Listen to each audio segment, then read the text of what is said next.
नमस्ते अनि स्वागत छ मेरो नेपाली सादा रेसिपीमा। आजको रेसिपीमा मैले एउटा जुसको रेसिपी तपाईहरुसँग शेयर गर्दै छु।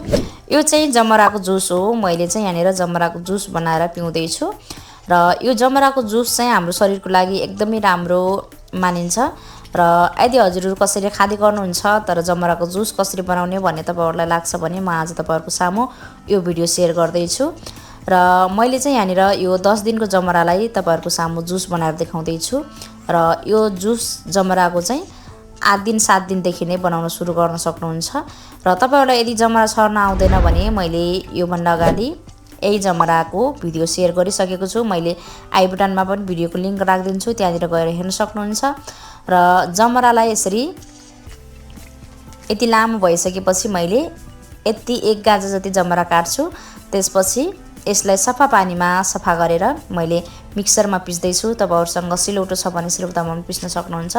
यो पिसिएर पुरै ढुलो चाहिँ बन्दैन, यसबाट चाहिँ जुसहरु निस्किन्छ र यसलाई चाहिँ पिसेर पानीमा मिक्स गरेर यसको जुस बनाएर यसको कलर पिउनु पर्ने हुन्छ।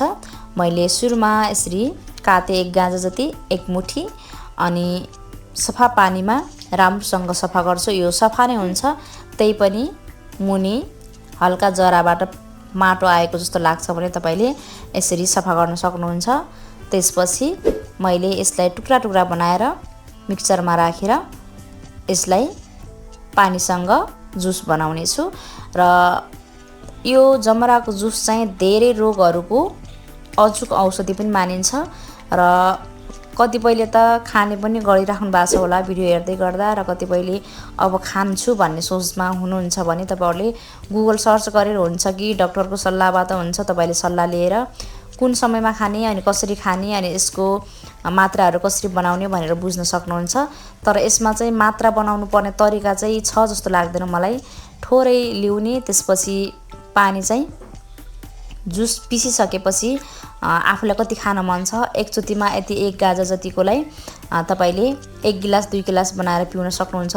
तर पनि यसको मात्रा तपाईहरु यदि बिरामी हुनुहुन्छ भने डाक्टरको सल्लाहबाट चाहिँ तपाईले यसको मात्रा पनि बुझेर खान सक्नुहुन्छ। मैले चाहिँ यसमा पिस्नको लागि सजिलो होस् भनेर थोरै पानी राखे, त्यसपछि मिक्सरमा जति सकिन्छ मसिनो बनाउने छु। यो चाहिँ मसिनै चाहिँ हुँदैन, हल्का पिसिन्छ र यसको सबै पार्टहरु पिसिसकेपछि यसबाट नसाहरु त्यतिकै रहने गर्छ, त्यसलाई चाहिँ छानेर फाल्नु पर्ने हुन्छ। मैले हेर्दै छु यो चाहिँ पिस्न एकदमै गाह्रो भइरहेको थियो। यो यसको पार्ट भएर यसमा मिक्सरमा पनि घुम्न एकदमै गाह्रो भइरा थियो र यो यतिको बनेको छ र यतिको बनिसकेपछि मैले अब यसबाट जुसलाई मात्र निकाल्छु र योबाट बचेको यो यसको नसाहरुलाई चाहिँ म त्यतिकै फालिदिने छु र अब मैले यो चियादानीमा गिलास राख्छु अनि यही पानीलाई यसरी राख्छु अनि अहिले चाहिँ एकदमै बाखुलो जुस देखिरहेको छ तर यसमा मैले धेरै पानी राखेर यो गिलास भरि नै बनाउने छु र यसलाई जति बाक्लो खाइन्छ त्यति राम्रो पर्ने हुँदैन र तपाईले जुसको पातलोपना कति हुन्छ त्यतिकै बनाएर तपाईले पिउन सक्नुहुन्छ र यसमा अब मैले पुरै जति सकिन्छ यसबाट यसलाई पनि यसैमा राखेर